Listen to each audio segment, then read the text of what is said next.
नमस्ते। आज के इस विश्लेषण में हम एक ऐसी छोटी सी कहानी का पोस्टमार्टम करने वाले हैं जो सच में नींद उड़ा सकती है। कहानी का नाम है द लास्ट टेक्स्ट। हम ये समझेंगे कि आखिर सस्पेंस और डर बनता कैसे है, वो भी बिल्कुल शुरुआत से। अगर कभी दिमाग में ये सवाल आया हो कि बस चंद शब्द इतना गहरा खौफ कैसे पैदा कर सकते हैं, तो आज ये राज खुलने वाला है। तो चलिए सीधे चलते हैं और देखते हैं इस कहानी की शुरुआत कहाँ से होती है। शुरुआत ही देखिए कितनी बेचैन करने वाली है। बाहर आओ अभी, दरवाजा लॉक नहीं है। एक बेहतरीन हॉरर कहानी की पहचान यही है कि वो सीधे मुद्दे पर आती है, बिना किसी लंबी चौड़ी भूमिका के। ये अकेला मैसेज पढ़ने वाले को सीधा डर के डीप एंड में धकेल देता है। ये बिल्कुल एक झटके जैसा है जो तुरंत ध्यान खींच लेता है और दिमाग में खतरे की घंटी बजा देता है। आगे बढ़ने से पहले ये समझना थोड़ा जरूरी है कि इस कहानी का फॉर्मेट माइक्रो फिक्शन कहलाता है, जिसका मतलब है एक ऐसी कहानी जो गिनती के शब्दों में निपट जाए पर उसका असर पूरा हो। इस छोटे फॉर्मेट में हर एक शब्द को दुगना काम करना पड़ता है। इसे ऐसे समझिए कि हर एक लाइन कहानी को आगे भी बढ़ा रही है और साथ ही साथ दिल की धड़कन भी तेज कर रही है। यहां किसी भी शब्द को वेस्ट नहीं किया जा सकता। और यही खूबसूरती इस कहानी को खास बनाती है, जिसे हम द मिडनाइट हुक कह सकते हैं। कहानी एक बहुत ही आम और जाने पहचाने हालात से शुरू होती है। एक ऐसी स्थिति जहां अकेलेपन और कमजोरी का एहसास तुरंत होने लगता है। सोचिए, आधी रात का सन्नाटा, आसपास कोई नहीं। ऐसे में दिमाग कितनी जल्दी डर का शिकार हो सकता है ना? अब वक्त पर ध्यान दीजिए। रात के 2:17 एक दोस्त का मैसेज आया। ये टाइम 2:17 AM कहानी में एक बहुत अहम किरदार निभाता है। ये एक ऐसा अजीब सन्नाटे भरा वक्त सेट करता है जहां हमारी आम जिंदगी के लॉजिक धीमे पड़ने लगते हैं। रात के इस बेवक्त पहर में कोई भी सडन मैसेज आना आमतौर पर किसी इमरजेंसी का ही इशारा होता है, और बस यहीं से डर दबे पांव दिमाग में अपनी जगह बनाना शुरू कर देता है। स्टोरी टेलिंग की भाषा में बात करें तो इसे दी इंसाइटिंग इंसिडेंट कहा जाता है। ये वो चिंगारी है जो आम जिंदगी की शांति को जलाकर राख कर देती है और कहानी के मेन प्लॉट को किक स्टार्ट करती है। कोई इंसान अपने घर में आराम से बैठा है, पूरी तरह सुरक्षित है, और अचानक ये आधी रात का मैसेज एक आग की तरह काम करता है जो उस पूरे सेफ माहौल को खत्म करके कोई ना कोई एक्शन लेने पर मजबूर कर देता है। कहानी की रफ्तार पर गौर करने वाली बात है। ध्यान दीजिए कि पलक झपकते ही सब कैसे बदलता है। 2:17 पर एक अजीब टेक्स्ट आता है। कुछ ही सेकंड्स बाद एक उलझन भरा रिप्लाई भेजा जाता है कि तुम अब तक क्यों जाग रहे हो, और फिर एकदम सन्नाटा, कोई जवाब नहीं आता। ये जो अचानक छाया हुआ सन्नाटा और ब्लैंक रिस्पॉन्स है, ये उस बेचैनी को सिर्फ चंद मिनटों में ही आसमान पर पहुंचा देता है।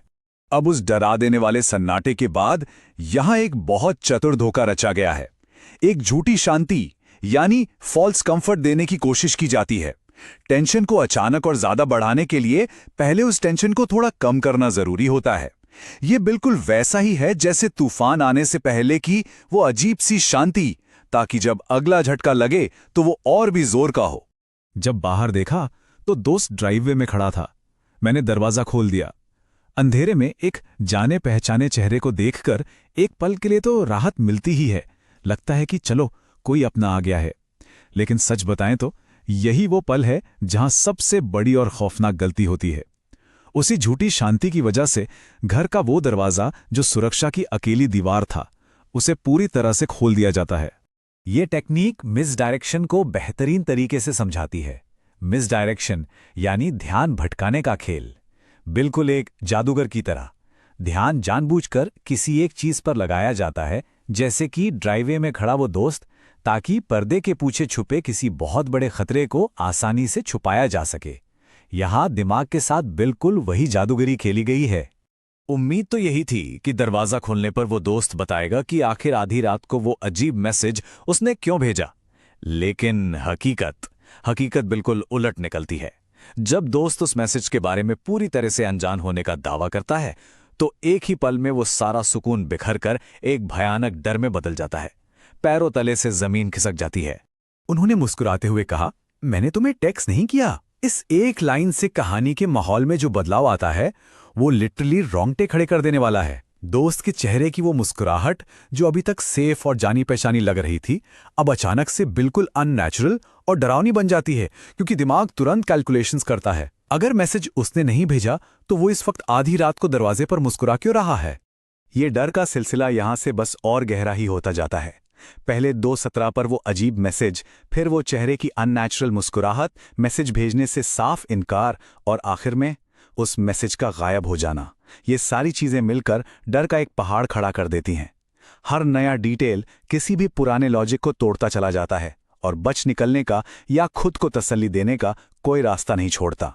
और फिर होती है सबसे डरावनी चीज। मैंने अपना फोन चेक किया, वो मैसेज वहां से गायब हो चुका था। ये एक बिल्कुल सुपरनैचुरल या पैरानॉर्मल घटना जैसा है। फोन से टेक्स्ट का अपने आप उड़ जाना ये साबित करता है कि ये फोन की कोई खराबी या किसी दोस्त का बुरा मजाक बिल्कुल नहीं है। अब हालत यह है कि घर का दरवाजा खुला है और दुनिया का कोई भी नॉर्मल नियम वहां काम नहीं कर रहा। और कहानी यहीं अपने सबसे खतरनाक, सबसे डरावने मोड़ पर आती है। मैंने उनके पीछे देखा, वहां कोई और था। ये एक बेहतरीन हॉरर रिवील है। सामने जो मुस्कुराता हुआ चेहरा है ना, वो असल में सिर्फ एक झांसा है, एक चाल थी ताकि किसी तरह दरवाजा खुलवाया जा सके। और उसके ठीक पीछे अंधेरे में छिपा कोई और खड़ा है, एक साया, एक असली खतरा जो शांत खड़ा अपनी बारी का इंतजार कर रहा था। दरवाजा अब खुल चुका है और खतरा लिटरली दहलीज पर है। ये पूरा विश्लेषण यहीं इस आखिरी बेचैन कर देने वाले सवाल पर आकर रुकता है। वो टेक्स्ट आखिर भेजा किसने था और अब उस खुले हुए दरवाजे के उस पार आगे होने क्या वाला है। कहानी यहीं अचानक खत्म हो जाती है और आगे का अंजाम सोचने के लिए पढ़ने वालों को उस अंधेरे में अकेला छोड़ देती है। हॉरर का असली जादू यहीं है। जो शब्दों में लिखा गया है उससे कहीं ज्यादा डर उसमें होता है जो दिमाग खुद से बना लेता है। उम्मीद है आज के इस विश्लेषण से डर के इस डरावने और मास्टरफुली क्राफ्टेड स्ट्रक्चर को समझने में मजा आया होगा।